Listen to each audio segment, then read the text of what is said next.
జయతి హరిరచింత్యః సర్వదేవైకవంద్యః పరమగురురభీష్టావాప్తిదః సజ్జనానాం నిఖిల గుణగణార్ణో నిత్య నిర్ముక్తదోషః సరసిజనయనోऽసౌ శ్రీపతిర్మానదో నః.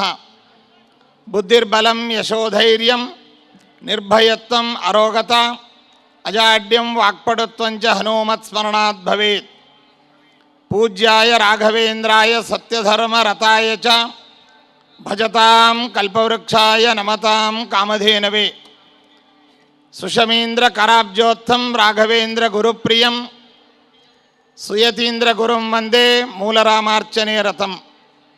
సర్వేపి సుఖినః సంతు సర్వే సంతు నిరామయాః survey భద్రాణి పశ్యంతు survey సుగుణశాలినః. పరమ పవిత్రమైనటువంటి ఈ కార్తీక మాసంలో కైలాస వేదికగా ఏర్పరిచినటువంటి ఈ కోటి దీపోత్సవ భక్తి ఈ వేదిక పైన ఈరోజు ఎన్నప్పుడూ లేనటువంటి విశిష్టమైనటువంటి కార్యక్రమం ఈరోజు ఇక్కడ జరిగింది. అఖిలాండ కోటి బ్రహ్మాండ నాయకుడైనటువంటి నరసింహస్వామి మహాలక్ష్మి అమ్మవారితో కళ్యాణాన్ని జరుపుకుంటూ, అలాగే మనోనియామకుడైనటువంటి ఆ పరమశివుడు రాజరాజేశ్వరి అమ్మవారితో కళ్యాణ పరిణయాన్ని ఇక్కడ జరిపించుకుంటూ ఈ కళ్యాణ కార్యక్రమానికి సాక్షీభూతులుగా తన అంతరంగ భక్తులైనటువంటి ప్రహ్లాదరాయల వారు, రాఘవేంద్ర స్వాముల వారు, వ్యాసరాయల వారు గారు ఇక్కడ విచ్చేసి స్వయాన కళ్యాణాన్ని వారు ఇక్కడ ఉండి జరిపిస్తూ తిలకిస్తూ అందరినీ దీవిస్తున్నారు.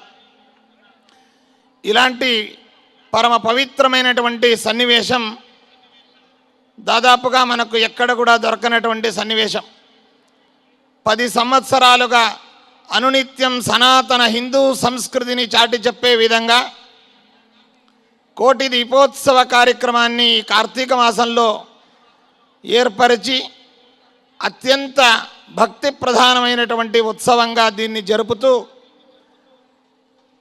విశ్వంలో సాటి లేనటువంటి మన ధర్మం సనాతన హిందూ ధర్మం. ఈ ధర్మానికి సాటి కానీ మిన్నదైనటువంటి కానీ మరొక్క ధర్మం లేదు అనే విధంగా ఈ వేదిక పైన వివిధ క్షేత్రాల నుండి దేవేరులను, ఆ భగవంతుని యొక్క మూర్తులను ఇక్కడ రప్పించి కళ్యాణ కార్యక్రమాలు, పూజలు, కైంకర్యాలను జరుపుతూ విశేషంగా ఈ ధర్మ ప్రచారాన్ని చేపట్టినటువంటి మన నరేంద్ర చౌదరి గారు, అలాగే శ్రీమతి రమాదేవి గారు, వారి కుటుంబ సభ్యులను మనస్ఫూర్తిగా మనం దీవిస్తున్నాం. ఈరోజు మహాగురువులుగా కొనియాడినటువంటి రాఘవేంద్ర స్వాముల వారు స్వయాన ఇక్కడ రావడం అనేటువంటిది ఇదం ప్రథమంగా ఇక్కడ జరిగింది. గురువుగా ఆయన ఇక్కడ రావడం చాలా విశేషం. శాస్త్ర పురాణాల్లో చెప్పినట్టుగా గంగా పాపం శశి తాపం అన్నారు. గంగా స్మరణ అనేటువంటిది సకల పాపాన్ని పరిహారం చేస్తుందంట. అలాగే చంద్రుడు మనలో ఉన్నటువంటి తాపాన్ని పరిహారం చేస్తాడు. అయితే దైన్యాన్ని, అంటే మనకు దీనత, ఇంకొకరిని అడగాలి, ఇంకొకరిని ఆశ్రయించాలి, ఇంకొకరితో మనకు కావలసినటువంటి దాన్ని పొందాలి అనేటువంటి దైన్యాన్ని మహాగురువు గారు, కల్పవృక్షుల వారు దాన్ని మనకు సమకూరుస్తారట.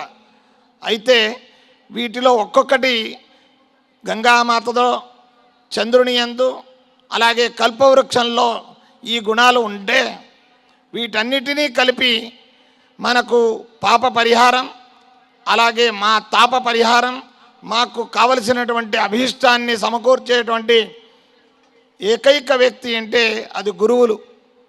అందువలననే శాస్త్రంలో చెబుతారు, గురవో బహవా సంతి శిష్య విత్తాపహారకాహ అన్నారు. లోకంలో ఎంతోమంది గురువులు మనకు లభించవచ్చు. అయితే వారందరూ కూడా శిష్యులు, భక్తులు ఇచ్చేటువంటి కానుకలను, సంభావనలతోనూ ఆశిస్తూ వారికి గురువులుగా వారు దీవిస్తారట. గురవో విరలాసంతి శిష్య చిత్తాపహారకాహ అన్నారు. ఏ వ్యక్తి అయితే మన చిత్తాన్ని, మన మనస్సును చెడు విషయాల నుండి మరలించి సద్విషయాలలో, సత్ప్రవర్తనలో, భగవంతుని పూజలో, భక్తి మార్గంలో మమ్మల్ని ప్రేరేపించేసేటువంటి గురువులు చాలా అరుదుగా ఉన్నారట. అందులో అరుదైనటువంటి గురువులు గురవో విరలాసంతి శిష్య హృత్తాపహారకాహ అన్నారు. ఈరోజు ప్రపంచం మొత్తం అనేకమైనటువంటి తాపంతో, అనేకమైనటువంటి కష్ట కార్పణ్యాలతో విశేషంగా బాధపడుతున్నటువంటి సందర్భంలో మన తాపాన్ని, మన పాపాన్ని పరిహారం చేస్తూ మనలను దీవించి మనలను సన్మార్గంలో ప్రవర్తింపజేసేటువంటి ఏకైక వ్యక్తి అది గురువులుగా కొనియాడారు. భగవంతుడు మా పైన ఏదైనా కారణాల వల్ల కోపం చెందితే మన విషయాన్ని భగవంతుని దగ్గర తీసుకెళ్ళి మా తరపున ఆయనకు నచ్చజెప్పి ఆయన అనుగ్రహం కలిగే విధంగా చేసేటువంటి వ్యక్తి గురువు అంటారు.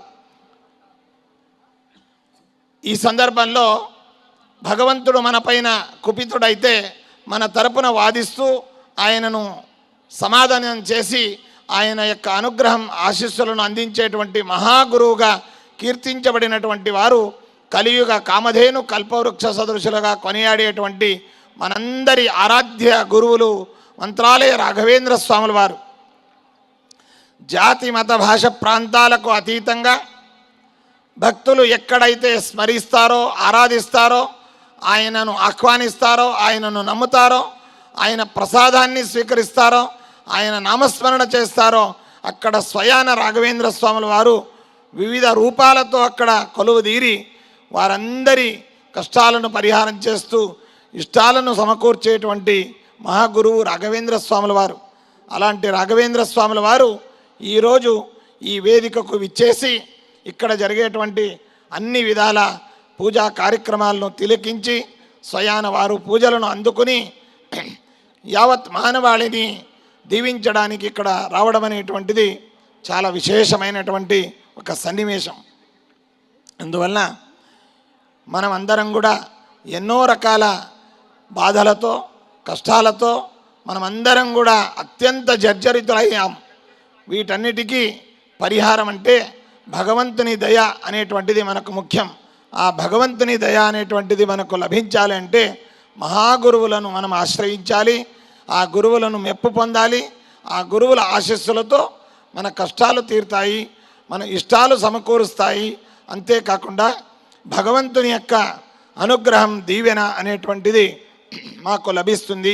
అలాంటి గురువులను మనమందరం కూడా ఆశ్రయిద్దాం. ఎలాంటి జాతి మత భేద విచక్షణం లేకుండా అందరూ కూడా ఆ గురునామస్మరణం చేద్దాం, గురువును కొలుద్దాం, గురువు చెంతకు చేరుదాం, గురువు అనుగ్రహాన్ని పొందుదామనేటువంటి సందేశాన్ని ఈ సందర్భంలో సభాముఖంగా మీ అందరికీ తెలియపరుస్తూ, యావత్ భారతదేశంలో కాకుండా, తెలుగు రాష్ట్రాలలో కాకుండా, కేవలం తెలంగాణలో కాకుండా దేశ విదేశాలలో విశ్వవ్యాప్తంగా అసంఖ్యమైనటువంటి భక్త సముదాయాన్ని కలిగినటువంటి మహాగురువు రాఘవేంద్ర స్వాముల వారు. ఎందుకంటే నరసింహస్వామి భక్త ప్రహ్లాదుడి యొక్క భక్తికి ఆయన మెప్పి ఆయన స్తంభం నుండి ఆవిర్భుడై అనుగ్రహించాడు. ఆ సందర్భంలో నరసింహస్వామి తన అమృతహస్తాన్ని భక్త ప్రహ్లాదుడి యొక్క శిరస్సును ఎందు ఉంచి విశిష్టమైనటువంటి ఒక వరాన్ని ప్రసాదించాడు. భవంతి పురుషాలోకే మద్భక్తాః త్వామనూరతాః అన్నారు. లోకంలో ఎవరైతే భగవంతుని యొక్క భక్తులు అనేటువంటిది మనం భగవంతుడు స్వీకరిస్తాడంటే, ప్రహ్లాదరాయల వారిని, భక్త ప్రహ్లాదుడిని ఎవరైతే అనుసరించి ఆయన మెప్పు, ఆయన ఆశీస్సులు పొంది ఉంటారో వారినే భగవంతుడు నరసింహస్వామి తన భక్తుడుగా స్వీకరిస్తాను అనేటువంటి వరాన్ని ఆయనకు అందించారు. గనక అలాంటి గురువులను మనం అందరం కూడా ఆశ్రయిస్తూ ఈ యొక్క పుణ్యతమమైనటువంటి కార్యక్రమం ఇక్కడ జరిగింది. మీరందరూ కూడా ఈ సనాతన హిందూ ధర్మంలో ఎంతో మిక్కిలి శ్రద్ధ, విశ్వాసం, భక్తితో మీరు ఇక్కడ సమావేశం అయ్యారు.